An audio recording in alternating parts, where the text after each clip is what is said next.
This is Stacy Marshall with Printwear Magazine. Matt Vassallo with the RhinstoneWorld.com. Richard Greaves with ScreenMaking.com. Brian Walker with RTP Apparel. You are listening to the Two Regular Guys Podcast. Hosted by Terry Combs. Terry Combs. Terry Combs. And Aaron Montgomery. Aaron Montgomery. Aaron Montgomery. Keep on listening. I don't know if these guys are that regular. All right. Well, welcome into the show. It's Friday, December 20th, 2019. I'm Terry Combs, and you can find me at terrycombs.com, our last show of the year. Absolutely. And I am Eric Campbell, as you can tell, sitting in for Aaron Montgomery. And you can find me at ericcampbell.com.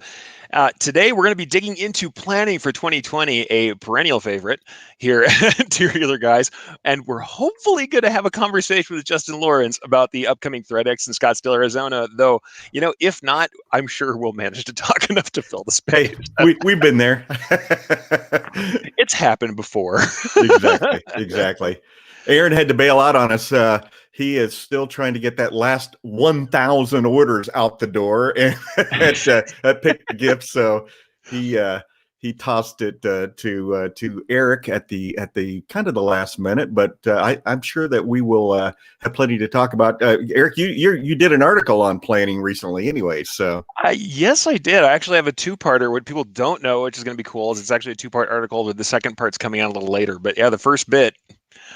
Really all great about, you know, planning and kind of being psychic and what that means for the year. Since everybody considers us to be psychics, they always want to get us to look at that crystal ball. Well, right. I have some ways you can be psychic without, actually having to be psychic. Without having the power. Yeah, no. It's not science, it's magic. Is that what you're saying? It's actually science underneath. That's the thing, there right? There you go. It's all science. It's all science. Before we start that, though, I'll go ahead and hit a news story since I do have something here. And what I'm going to say is I have a news story. Aaron had a news story, but I'm stealing his news story. That's how that goes, man. If you take off, I'm going to steal your news story.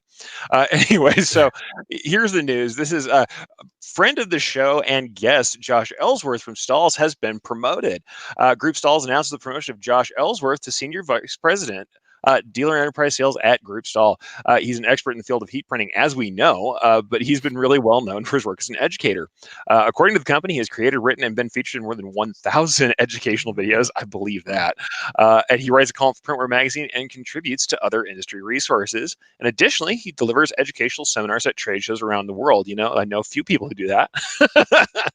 And here's a quote from Group Stahl there. As a regular participant in Stahl's Heat Press for Profit Facebook group, Ellsworth is deeply engaged with the needs and challenges of apparel decorators. He prides himself on bringing customer insights into all aspects of his job. And the other thing I'd like to say is, despite him being a competitor and, competitors in the podcast space, right? They're doing a really great podcast over there with the Heat Press for Profit group. And I'm not just saying that because I was the third guest. But yeah, really great stuff from Josh. And congratulations, Josh, on your promotion, man. That's well-deserved. He's a great guy. No, it really is. Yeah. Hey, Eric, before we dive in, we want to thank everyone for checking out the Two Regular Guys podcast. And if you're listening to the podcast version, we would appreciate you sharing with your friends so they can become regulators too. Plus, we would love and appreciate you giving us a review on Apple Podcasts, Stitcher, or wherever you're listening to this show right now. And we are always looking for new guests. If you or anyone you know would like to join us, go to calendly.com/2 regular guys with your show ideas. And if you are watching us live right now, join in with comments and questions. Reach out to your industry friends right now and have them join us as well.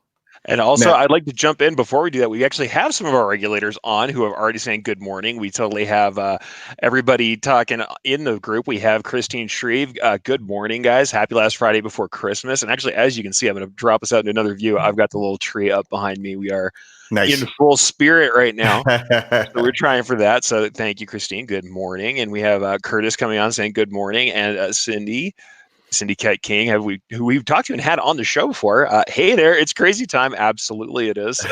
Everybody's going crazy. And as Christine says, is Aaron totally exhausted to run with Pick the Gift? Yes. He doesn't have time to be exhausted yet. He can be exhausted on Christmas Day. Yeah. As we always say, you can sleep when you're dead, folks. And what I also like is the other thing, I think, Terry, you always say this about being an entrepreneur or working hard for yourself. You always you can work any hours you want, all 24. The freedom to work all the hours there are in the day. That's the freedom you have. And also, Terry, apparently you have a great coffee cup, says Christine. I didn't notice the coffee cup. Let's see that. Ask me about my book. It's good. I'm reading it right now. So I'll go ahead and say, good book. Go check it out. And also, look, he's got multiple books out there. Sometimes Jennifer is my novel, and I spent the week after Thanksgiving working on my next novel, which is almost done, Beer Bait and Barbecue. But it's not about beer bait or barbecue. It's another paranormal. And I also speaking of planning, I actually rewrote my how to start a screen printing business and how to start a direct garment business, and I'm going to update those in January so that it can say 2020 instead of 2019 on the copyright. And what I'll say, honestly, I also noticed from Amazon, some of these books, if you've got Prime or Kindle Unlimited, you may be able to read Terry's books already gratis. So, I mean, jump in, go check them out. So Terry on Amazon. Still pay me if you read it for free. Just tip jar Terry. He needs that. And I'll say, I also have the awesome special coffee cup today. This is my OG 2013 Reggie Award winning coffee cup. I know it looks super awesome and not at all coffee stained. Very nice. But yeah, we are rocking the coffee cups today. But with that, let's go ahead and get further in. I know I want to hear a word from our sponsor, Impressions Expo, before we get started.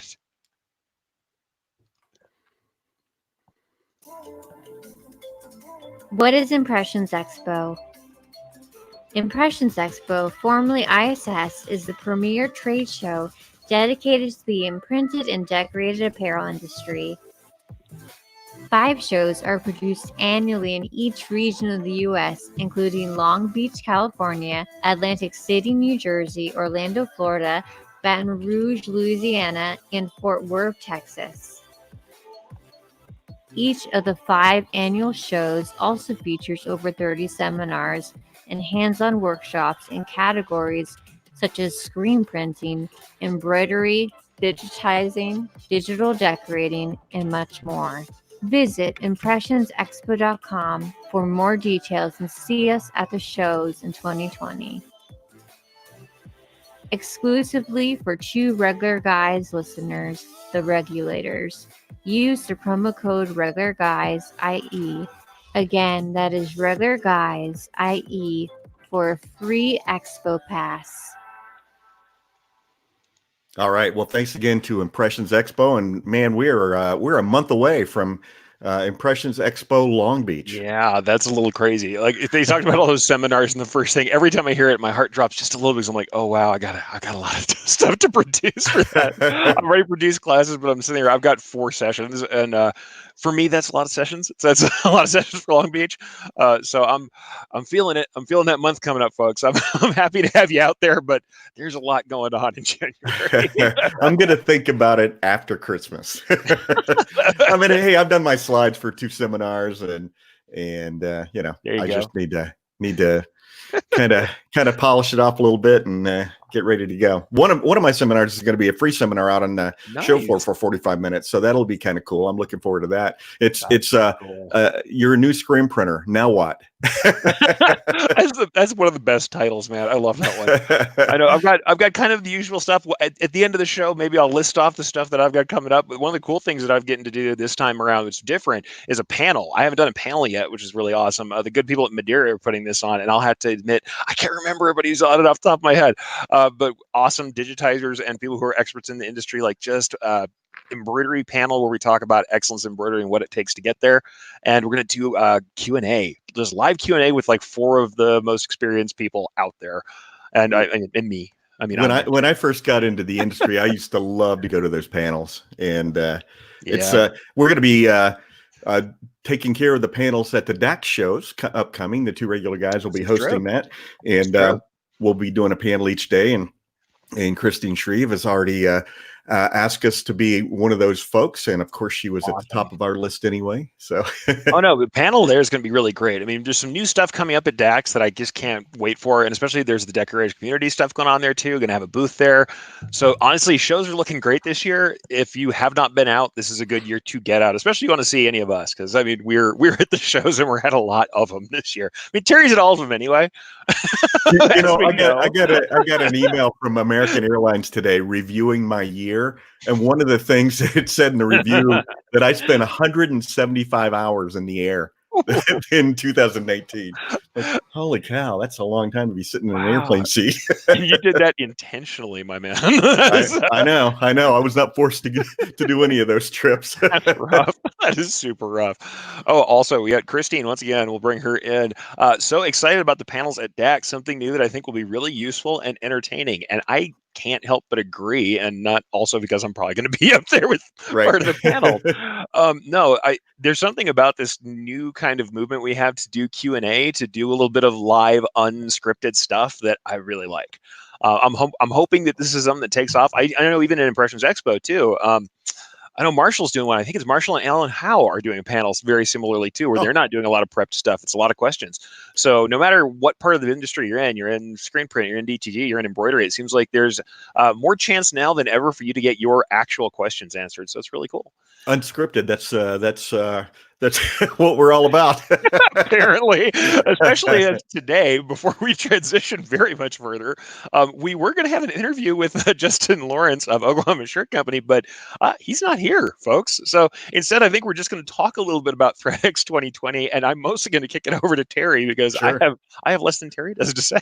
Well, one of the things that we were going to have Justin share with us with the list of speakers that are coming up, and ThreadX is going to be here in Scottsdale in February 23rd through 25th, and this will be the third ThreadX, so we're pretty excited about that. And Two Regular Guys have been a part of, we'll have been a part of all three.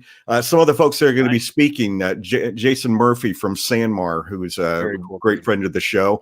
Aaron Draplin, he's from Draplin Designs. Awesome. Very, very popular speaker at the event last year. Brett Bowden from Printed Threads, great friend of the show, and just a super guy and very dynamic speaker as well. So totally. A couple of the other, Justin Lawrence, I assume he will be there to speak. Just kidding, Justin. Justin's a really great guy, and he also is at all the trade shows. He and his crew run the workhorse equipment in the workhorse booth at a lot of these shows. So cool. A few of the other folks, Lon Winters from Graphic Elephants, a great friend of the show as well. Let's see, Tom Davenport from Ink Kitchen, nice. Ted Pidcock from Chili Bears, and there's several other folks. Michelle Moxley from M&R. So, I'm not going to go through the entire list. You can find this list at sgia.org. Mm-hmm. Just click on ThreadX, and it has all the information about the event. You know, for people who don't know, and we talk about ThreadX quite a bit here on the show, but and Aaron and I have been doing lots of interviews, that sort of thing at these events. But this is not about how do I get more production out the door. This isn't about this technique or that technique. This is about running a business in 2020, and speaking of planning, and that's really why we scheduled this event, today, but because of our planning opportunities. But it's just really a tremendous opportunity to kind of mix with other people in the industry, managers, owners of companies, and it's you'll be sitting at lunch at a table where somebody's running a $50 million printing operation, talking to somebody that started their business in their garage last June, and having interactions. That was my favorite part of the previous two, was just all the interaction that you have with people in the industry, and everybody wanting to share, freely exchanging ideas. I was actually really shocked because I didn't get to go to last year's, but I went to the first one, and I had that exact that exact experience. In fact, I sat with two guys from Custom Ink, which anybody who knows Custom Ink knows. I mean, whatever you feel about Custom Ink, I know decorators have some different feelings about Custom Ink, but it was very strange for me, who was like, okay, I'm with, at the time I was with Deco Network. It's a fairly small company, and here I am having a discussion with like CTO from, or Custom Ink, just having a discussion over lunch, and it was a little bizarre and a little awesome. And that year we had Johnny Cupcakes on. I know they had Draplin, and Draplin's coming back. Aaron Draplin is cool. If you haven't heard him speak or seen his work, also if you just like cool design work, oh man, his thick line design work's awesome. The kind of people who are there to speak and the amount of access you get to them is crazy. And like literally, I remember sitting next to people who I know are from a small shop up north, little tiny embroidery and screen printing shop. They're not huge. They are not big players, and they're mixing it up with huge players, people who have, a football field worth of, production space, all hanging out, having a discussion. Nobody, the other thing, like you said, the willingness, nobody is shutting anybody out. There was no old boys network. There was no club work going on. Everybody was talking to everybody, and it was just fantastic. And seeking out, new people Yes. to have dinner with or lunch with. And you mentioned Johnny Cupcakes. Mhm. I really enjoyed his presentation. And it Oh, yeah. basically started like this. Okay, let me tell you all the things I've done wrong in my business. Which that's the best thing you can get. I mean, that's the best thing you can get when someone's willing to talk so candidly about that stuff. And honestly, the people who are talking in general were doing that. I mean, don't get me wrong, there are always going to be speakers who are like, here are my greatest hits reel, and here's all the cool things I do and who I do them for. I'm not going to say anything because I talk about movie stuff I've done. So everybody will give you some greatest hits, but it was amazing just how deep and how I hate to say this word, people are going to take it weird or think it's weird, but how vulnerable people were on stage to talk about things. It's just really cool. Absolutely. And every presentation ended with a question and answer session. So it was pretty awesome. No, speaking of that Q&A, really, like I said, open access, great stuff. So, like I said, I don't know if I'll be making it there, but I know definitely Aaron and Terry will be there, and you can go ahead and hit them up when you want to talk. But yeah, ThreadX, even though I may or may not be there, I have to recommend it to everybody who can go. Definitely do go. It's pretty awesome. Yeah, it's we will definitely be there, microphones in hand. So hopefully with a lot of content that we'll be sharing with folks here in the month or so after the event as well. So again, that's you can find that at sgia.org, and it's ThreadX 2020 powered by SGIA, February 23rd through 25th, right here in Scottsdale, Arizona, which is where I'm broadcasting from today. For the first time ever, you won't have to fly or drive or anything. I'm going to Uber there. Definitely have to Uber back from some of those. I'm just going to say. Exactly. They are having beer and brats night. So yeah, there'll be some Ubering during ThreadX. People enjoy themselves, folks. All right. All right. All right. Well, let's hear a word from our friends at Printavo. So let's talk organization. Keeping your shop organized is crucial to growing your screen printing business. Printavo helps thousands of shops keep their teams on the same page and looking professional to their customers. If you're always getting tapped on the shoulder with questions, missing order due dates, or just ready to get to the next level, Printavo is your solution. Printavo allows shops to create consistent quotes, automate quotes and art approvals, schedule jobs, collect payments, and now create online stores, all inside one platform. Being cloud-based, you can even use Printavo from home and with remote employees as well.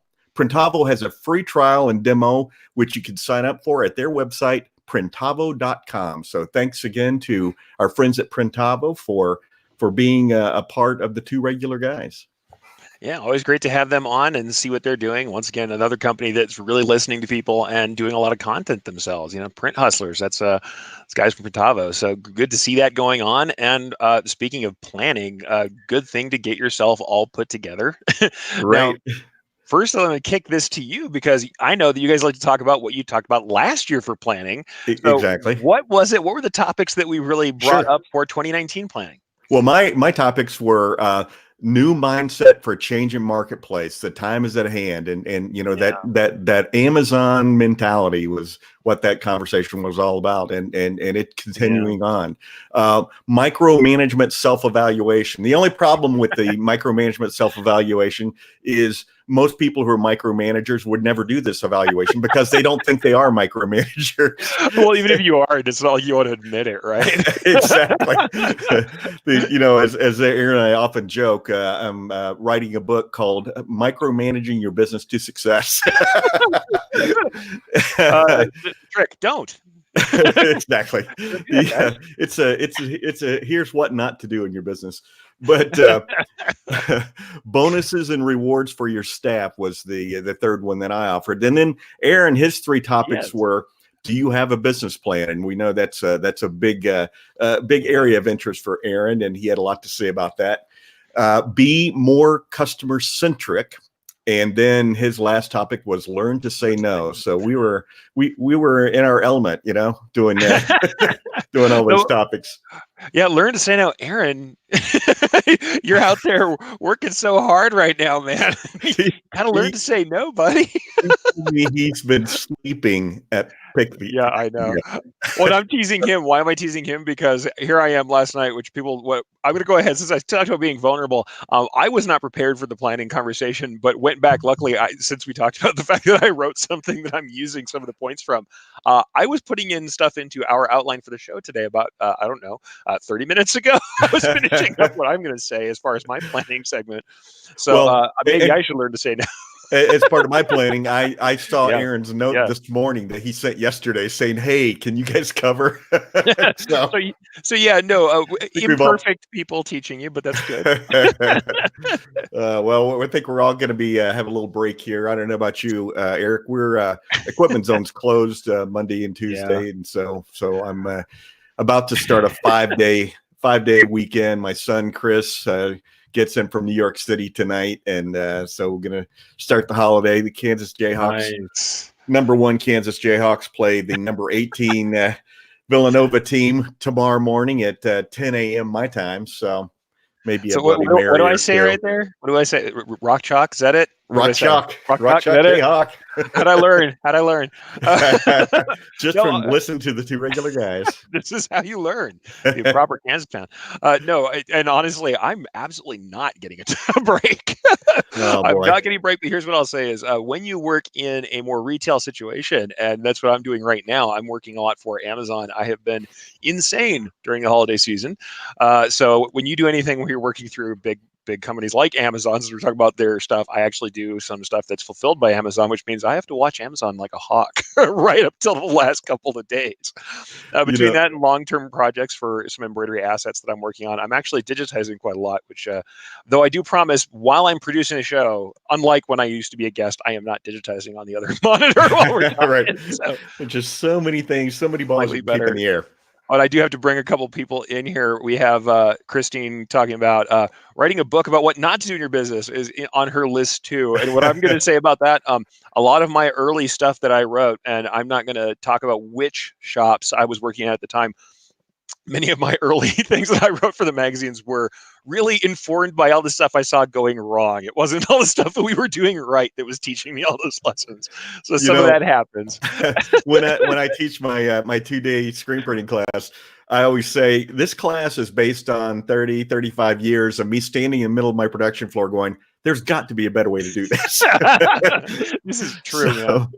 Everything you think, guys, whenever you talk about people saying, okay, you learn the most from mistakes. It's the best teacher. Boy, is it ever. There's nothing like pain. That's something I've taught people with. Just going to say that. Nothing like pain. I was like, even in digitizing, I tell people, go run designs. That's who's going to make you a great digitizer is being a great operator, because there's nothing like the pain of having a design run poorly for you on the machine to ever make you change your ways about how you put things together. Exactly. All right. With that, I'm going to kick it back to you, sir, because I know it is time for 2020 planning. It is what we're going to do from this year on to maybe stop making some of these mistakes. Yeah. And nobody better to start that off but you, sir. Well, I appreciate that. This is something I've talked about on the show before, and it is be your own consultant. And I bring it up again because it's basically free. You could go out and hire a consultant. And I've told this story many times on the show. I did a 2-week consultation with a large screen printer in the Midwest, and at the end, I'm presenting my findings, and the owner of the company is like, "Well, Terry, we already know 80% of this," and I said, "Well, I'm sure you do, but you're not doing anything about it." So knowing it and doing something about it, two different things. So take a day, take an afternoon, take a week, and stop what you're doing and walk into your business just like you are walking in off the street and you've never been there before, and observe your staff, observe the processes. There are probably places in your business that you haven't walked into in days or weeks, or have you been in there in 2019? So, and tell your employees, hey, listen, I'm taking this afternoon or this day, and I'm going to look at this business as if I'm a consultant off the street. And I'm doing this to see if we can make this a better workplace. And I'm going to ask you questions and tell me the truth, just as if I'm a consultant that you're confiding in. And however much you put into it is what you're going to get out of it. And write up the report. And we talk about this all the time, Eric. Yeah. That you've got to put in the time. And so put in this effort, write up the report about what you've seen, what you've observed. Buy pizza and share it with the staff, and here are the things that I see that we need to improve on. And again, make a commitment to do this, and your business will definitely you'll get a huge payback for the time and effort you put into it. So and speaking of being kind of vulnerable, like we talked about, you can't go into this thinking, I already know what's going on. I know what's right. I'm going to go find where my employees have screwed up my plan. If you go in there with that attitude, it's over. It's over immediately. Believe the people on the ground first. And I mean, this is actually something you say all the time. So taking this from your playbook, believe the people on the ground first, and then listen. I mean, we all know you can have somebody who's not the most trustworthy down on the shop floor sometimes, but if you have that, number one, check who's on the shop floor. Number two, you may find that going through with that open mind the first time through, even if it's not exactly the story you get told, it's something you hear around that story that's useful. And in fact, that's where I'm going to get into my point. Believe it or not, I have points. I put them in there 20 minutes ago. Here's some points that I had for my planning article. And the biggest one is to know yourself or know your shop. Now, I came at this angle as everybody's saying, oh yeah, get in that crystal ball and be psychic about what's going on. And instead, I say that if you do these processes of learning more about your shop, which is honestly very much like what Terry said, that you'll be able to make these judgments that people might think are magic or psychic. And it's because you've actually taken some time to know things. And these questions are questions you can ask yourself. If you get stuck in this planning and analysis that we're talking about, like say you've listened to the stories and you're kind of like, I don't know where to go from here. These are the kind of questions I think you should ask yourself. What part of running this business or doing the work was frustrating this year? I like that one because frustration is friction. It's something that's causing you a little bit of upset. Why is it causing you upset? I think it's probably something that can be changed or optimized. What parts of the process took the most extra effort to handle? We all know there's certain things that seem like, wow, I keep on going back and forth over and over. And where this is the next question plays into that. Where did I or people around me get stuck? We all have parts of our process, whether it's an approval process, something in production, something in shipping, anything where you see people stuck at a layer where they cannot let a job through, let work go through. People get stuck. That's something you need to pay attention to. What caused this year's customer complaints? Everybody knows what the sore points are if you're listening to customers, and you ought to be listening to customers and honestly looking for their opinions of wherever you can. They don't always know everything, but like I said, it's not always the story they tell you, but the story around that story. What couldn't we help customers achieve? Like, what did you send out? What did you move on to another person? What did you have to have hired in? Doesn't mean you need to hire it in, but it might be that there's other things you can do to help those people, especially there's people who get to turn away. Where are we under market pressure? Where are our markets under pressure? Like, where do we see people coming in that kind of take away from our current market what we're doing, whether that's different decoration techniques, whether that's entirely different producers or other people, competition. Good to think about that. And where our actions not aligning with our purpose. And I know that may sound a little fuzzy, and you might think of purpose as something that's, a little bit emotional. But purpose can also be about your goals, and it can be about the way you want to achieve things for the company or where your company's headed. And then after you've kind of answered these larger questions that are about the entire company, I think you should drill deeper for each department. If you're somebody who's got multi-decoration, like a lot of shops I've been in, go to your screen print, go to your embroidery, go into, honestly, also marketing, sales, finishing, each of the things that we consider another department, and drill deeper on each of those things and say, okay, over the course of this year, the previous year, are the initiatives we had in this area as far as long as we expected? Like if we had plans or long-term projects, are they where they need to be, or are they where we thought they would be? And why is that? The next thing, where do we put the most effort in working on this department? Just where did that effort go? Talk to people about what was the most work that they did over the course of the year, and think about that yourself. Like, where did you put the most effort? And where does it not match, honestly, what initiatives you have going on? And then also, what's the most common complaint from staff working in this segment? So in each of the groups, what's the most common complaint from that staff? Is there something you can do? This is often where we're going to find out later, we can change the process or add equipment or something else that's going to help that out. And then instead of just being full negative, the last thing I like people to do is to catalog your strengths. People don't always say this. Usually they say when you're reviewing, they're like, go through and find all the things that are wrong and, peg all these things. I also like people to have their resources in mind before they start planning for the next year. So check your strengths in each area as well. On which initiatives are you making real progress? And there may be something there where you find out, oh, well, it's because the staff likes to do this kind of project more, and we can structure things in a different way to make it like that. What parts of the segments process are running smoothly? And what successes are we regularly seeing in this area?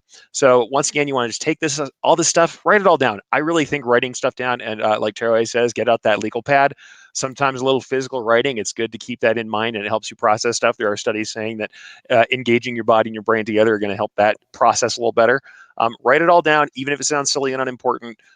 Get those problems out, look for all those things that are in the segments, get the stories from your people who are on the ground, and get those strengths written down. And it'll just be there to get a handle on what we want to work out. And honestly, take this catalog as soon as you can at the end of the year. Get it all together and have this ready for yourself while everything's still fresh in mind. Don't wait till after the break if you can help yourself.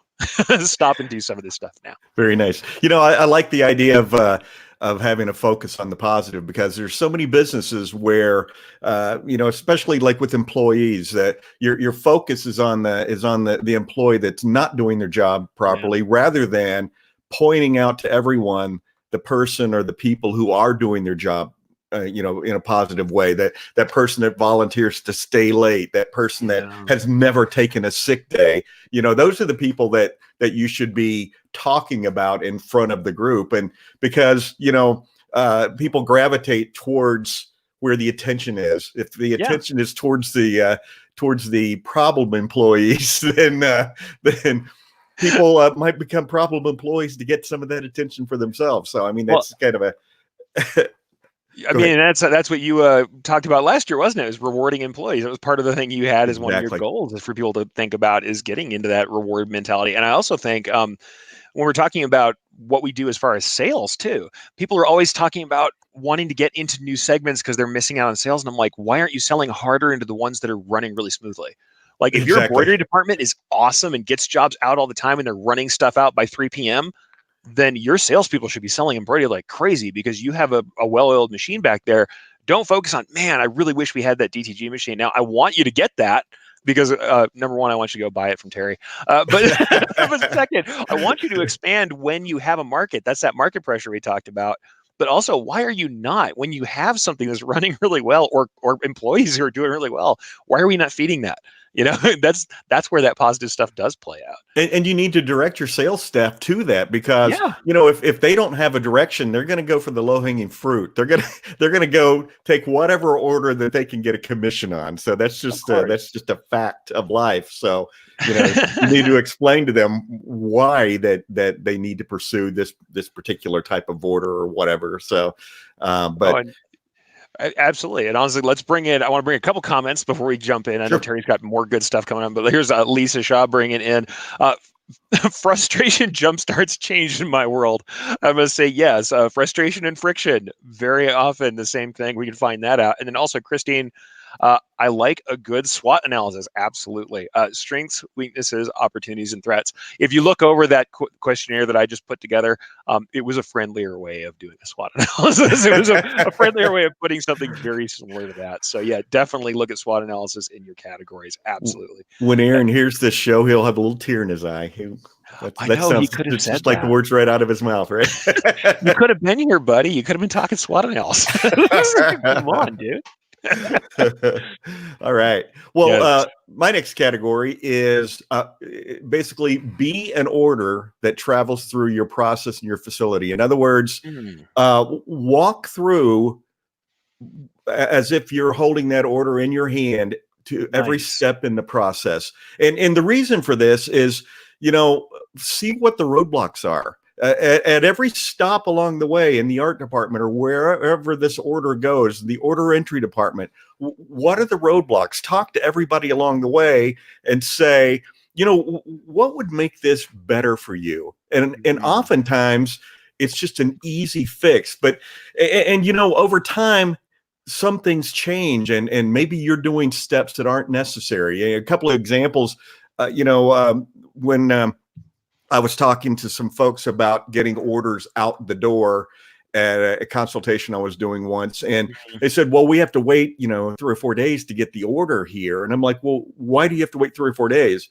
Well, because one of the owners likes to look at every order before it goes into production, and he gets really behind. And so I went to his office, and there must have easily been 100 orders on his desk.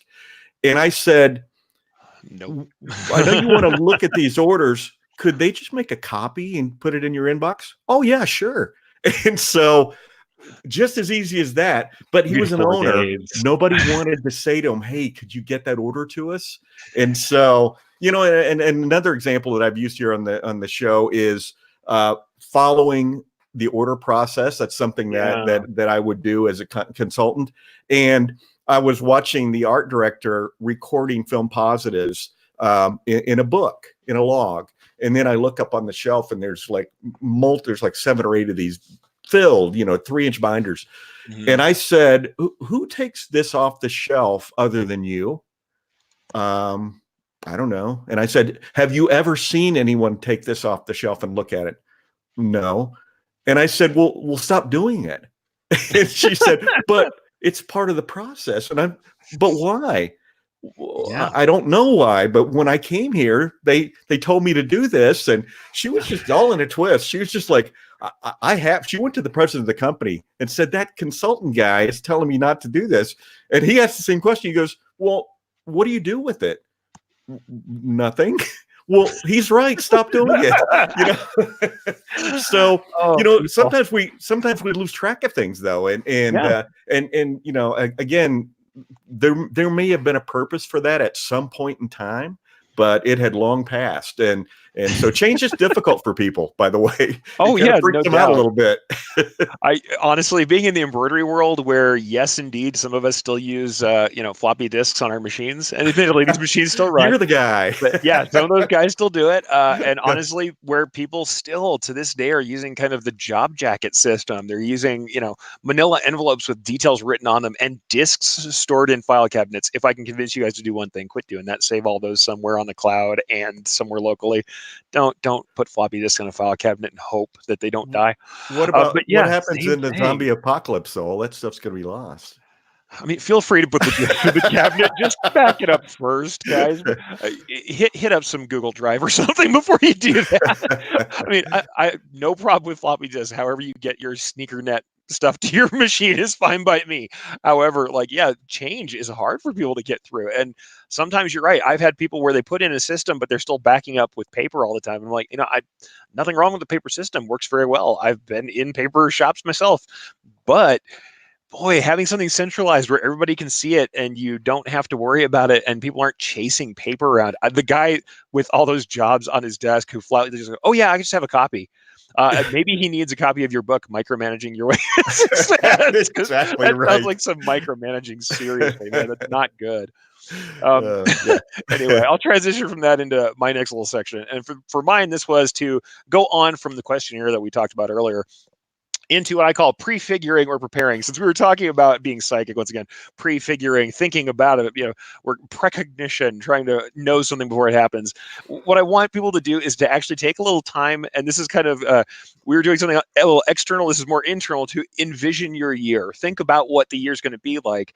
And I know it sounds weird, but imagine what the year-end assessment you just did is going to look like at the end of 2020.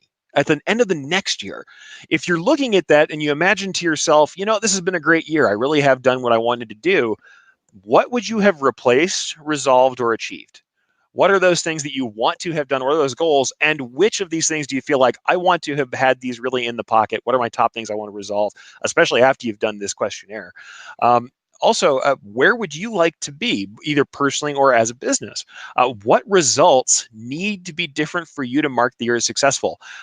I know that we don't always know this stuff. One of the things that keeps on happening when I talk to people about this, they're like, okay, I don't know this ahead of time. I don't know for sure. I'm not sure how it's going to feel or what I'm going to need to do through the whole year. Frankly, it's not about knowing all the time. It's about taking your first step. The way I love to say this is that it's hard to drive a car that's parked. You can't steer it. So if we're going to pick a direction, we need to start moving. If we're going to start moving, we need to pick a goal and know a destination. So what we're doing is saying, what does success look like to us right now? This is right now. It doesn't have to be what success is going to look like in November of 2020. Once we look at those results and say, that's what I hope to have achieved, we can start steering toward there. Absolutely, once we're under motion, then we can turn our wheels and go other places.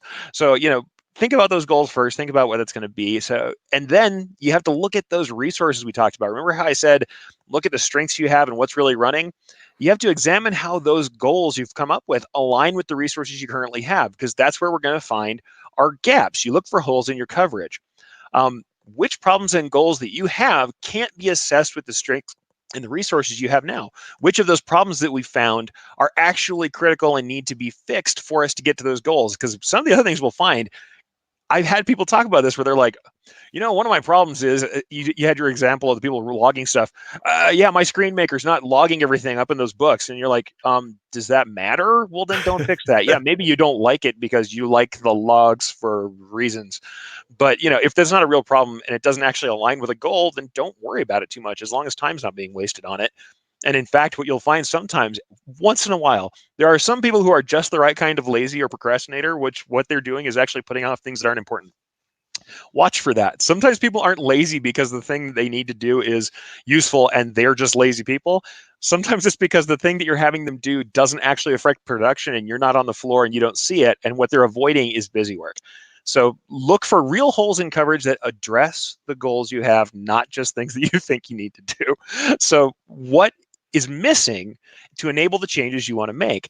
That's what we're going to aim for when we're talking about what we need coming forward. When you find out what's going on, you say, I've got resources, I've got goals, where are my gaps? That's going to be what we're planning toward for change. That has to be anything. Anytime we're planning for change is what it is. And it seems like I shouldn't have to say that, but trust me, having talked to people, they're just like, well, it's more money. That's my goal. It's more money. Be a little more fine-grained than that. It's a great goal. Love it. Love making more money. Had a good year myself, but still would love to do more than that. There's more to improvement than more money.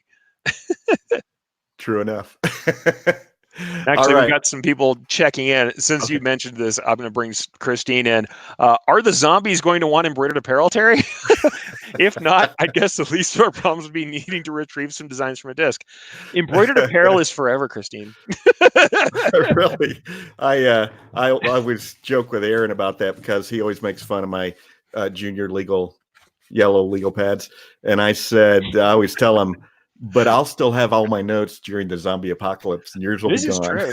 I've had that thought many a time. As a digitizer, I'm glad I have big buckets full of samples behind me because all those discs are gone, and some of them really are. What I found out myself was that if you have a piece of software that gets totally deprecated and doesn't exist anymore, you can't open those designs anymore. Those don't exist.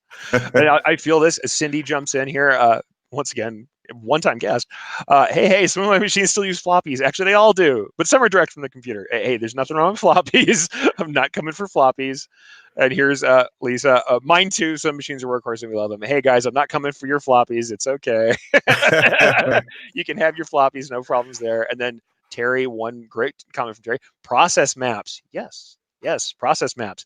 Like we said before, we're saying, I personally, especially me, I'm saying things in a friendly way because a lot of embroiderers don't do these business processes. And if you go to them and start talking, business processes, if I say SWOT analysis or tell somebody that somebody's got a lean mentality, they don't want to hear any of that stuff. But if I say, hey, think about your year and look for holes in your coverage, it's a little friendlier and it becomes something that doesn't sound like things that they need extra, special training to do for themselves.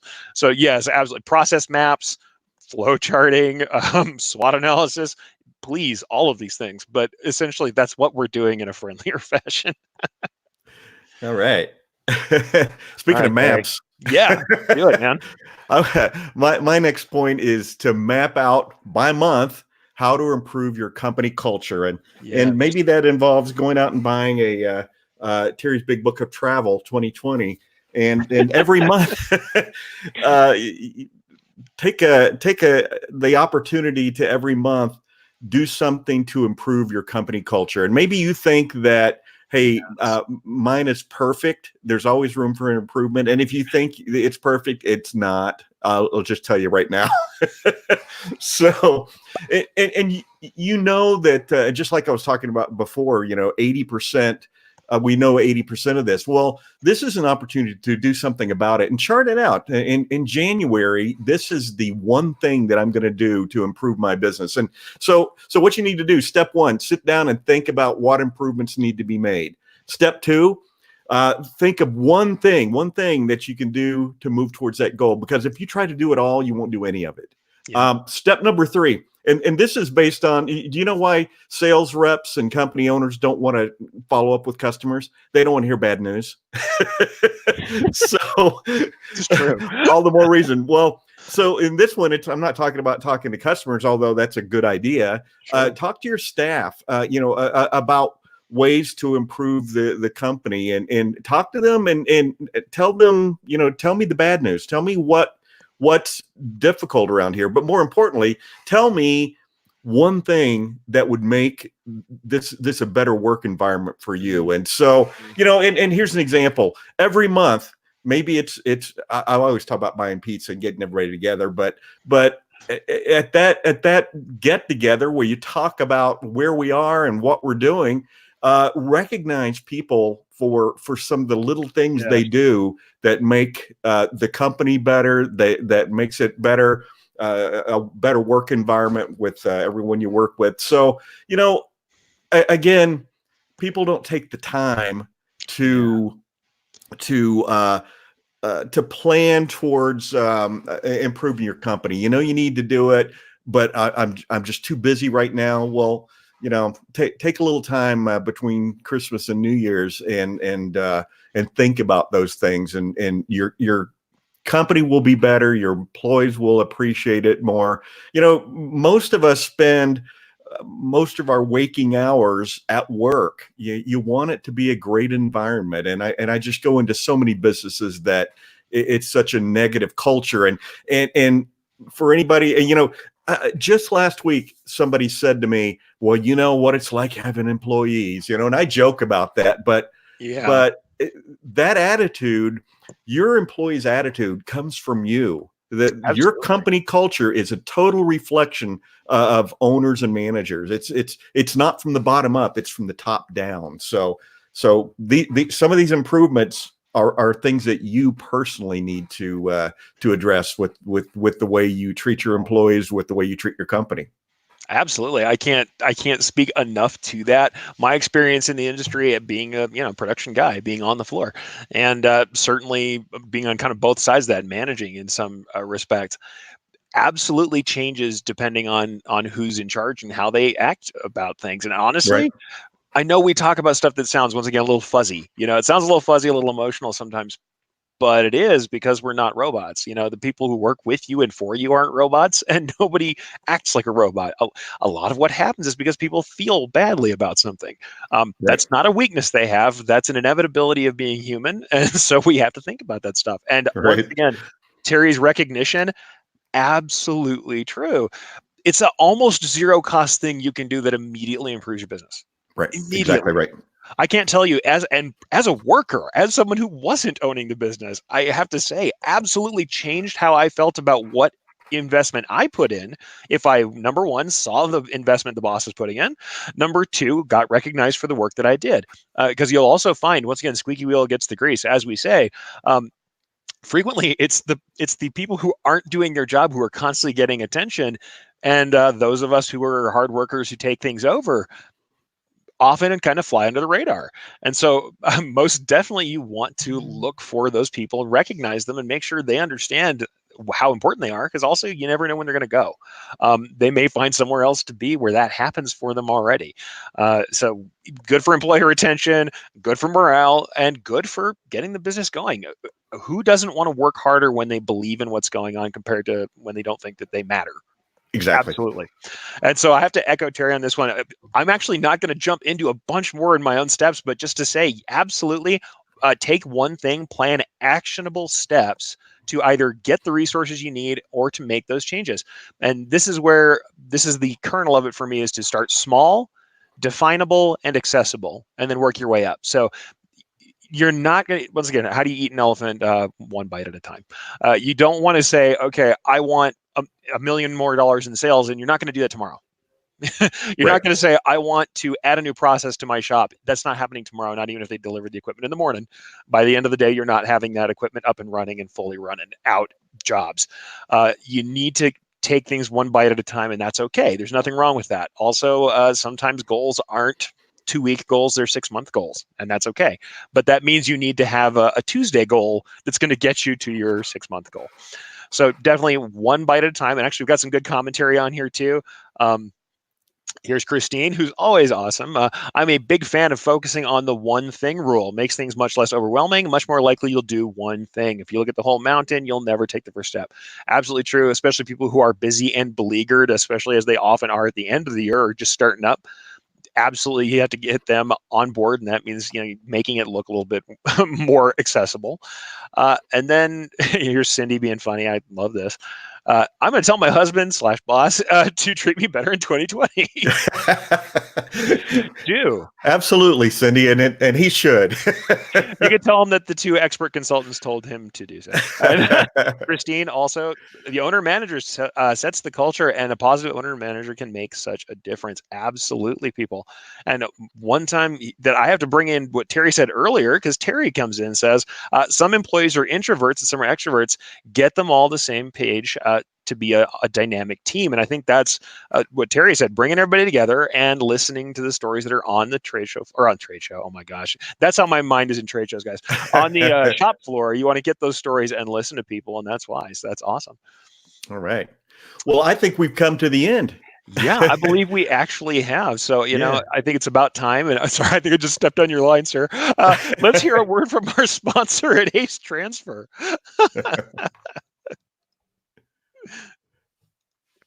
Have you been looking to grow your business or start one in the garment decoration industry? After all, that's why you're listening, right? Ace Transfer Company is located in Springfield, Ohio, and we've provided our customers with high-quality transfers, competitive prices, and great customer service for nearly 30 years.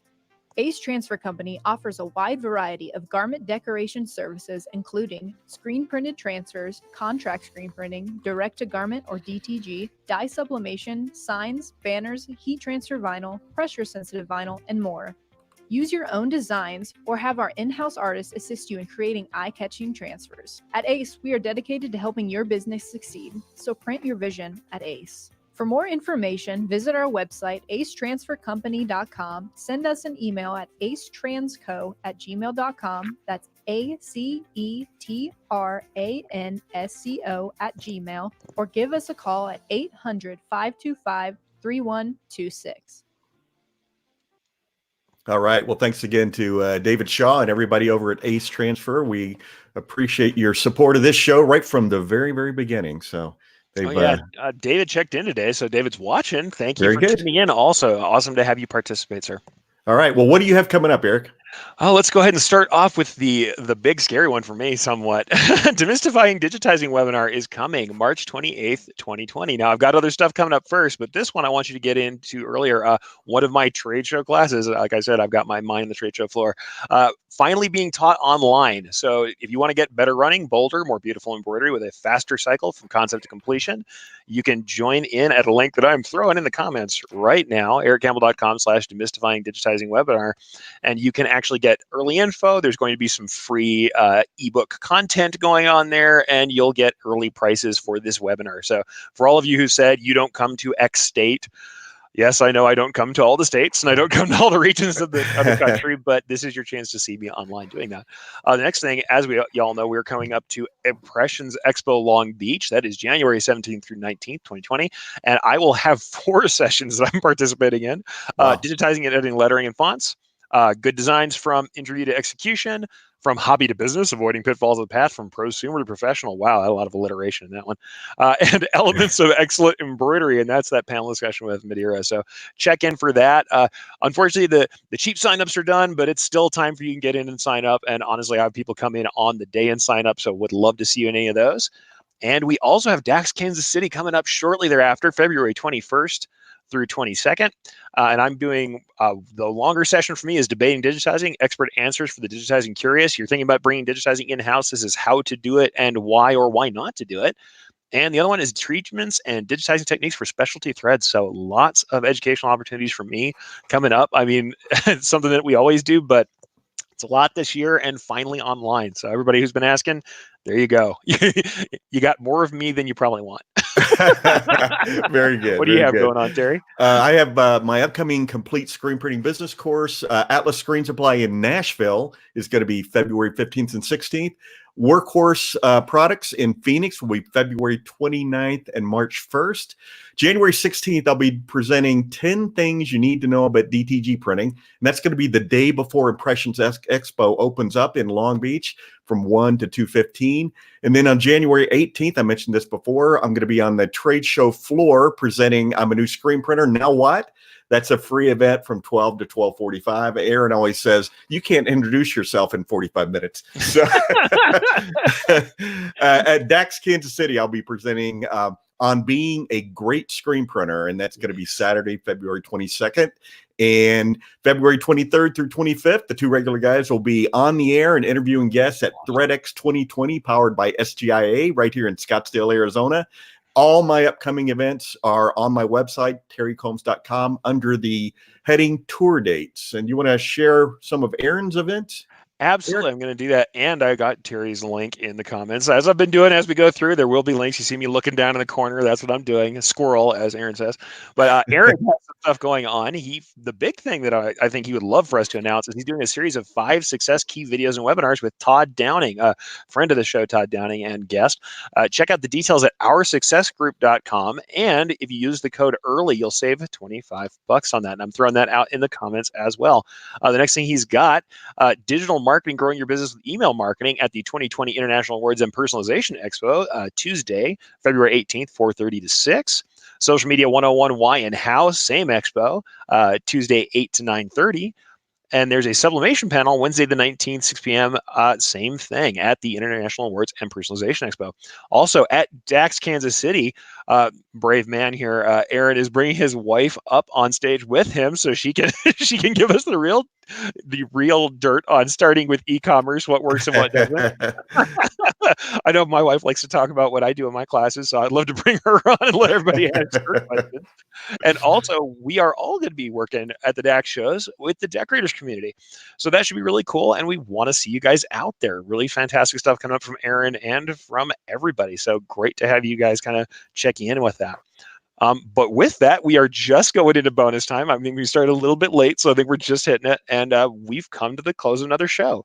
All right. I would thank Justin. Justin didn't manage to come on, but we are still really glad we got a chance to talk about SGIA as well as planning. So what I'm going to do is, since we don't always get to do this, I'm going to thank Terry for being awesome and sharing the lessons that he's had from not only considerable experience, but from awesome planning that he's done before with us today. So thank you, Terry. I appreciate that very much. And we'd like to also thank our show producer, Eric Campbell, for sitting in today. We also want to thank our sponsors, Impressions Expo, Printavo, and Ace Transfer Company.